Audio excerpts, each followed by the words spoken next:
The Electoral College by Ashna, Isabella, and Nisha.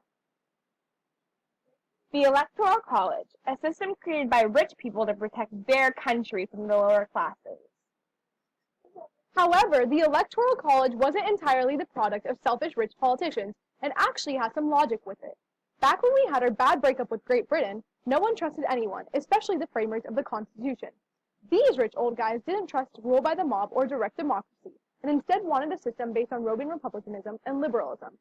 Probably because they didn't trust the uneducated and poor people, as well as the people of color.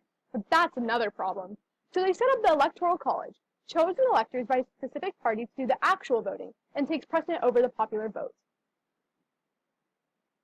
We live in Texas, which is known for being super huge in population, as well as various attempts to secede.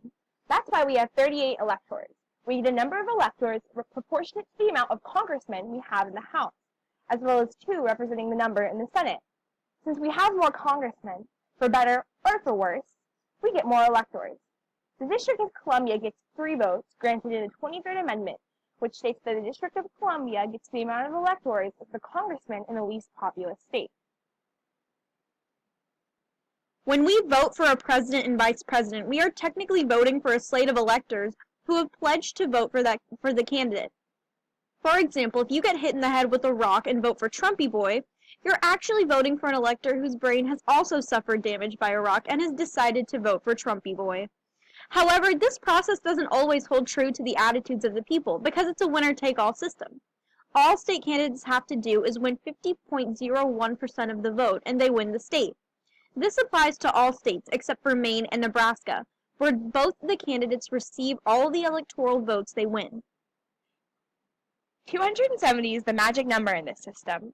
270 is the number of votes needed for a candidate to win the majority, and therefore the presidency.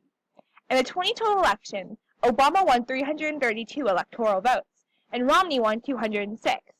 Obama reached the magic number and exceeded it, just like he succeeded conservatives' expectations. Hold up! But what if there's a tie in the Electoral College vote and we have 2 losers? This has been the situation twice in American history. Thomas Jefferson versus Aaron Burr, and John Quincy Adams versus Andrew Jackson. If this happens, the presidential election is decided by the House of Representatives, with each state delegation receiving 1 vote and senators vote on the vice president. Now that you understand the process of the Electoral College, you may be wondering, can't the winner-take-all system lead to candidates who won the popular vote losing the election? The answer is yes, that happened, very recently in fact. In 2000, Democratic nominee Al Gore won the popular vote, but lost the Electoral College vote. Therefore, Republican nominee George W. Bush won the election. Say there is a hypothetical 2-state election where only Florida and Texas voted for president.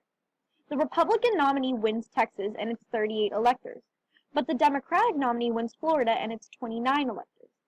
In this scenario, the Republican nominee wins the electoral vote. But say that the Democratic nominee won Florida with a much higher margin of success than the Republican nominee in Texas. So the Democratic nominee wins the popular vote, but the Republican nominee wins the electoral vote and wins the election. And that's the Electoral College, kiddos. Hope you enjoyed. Thanks for watching.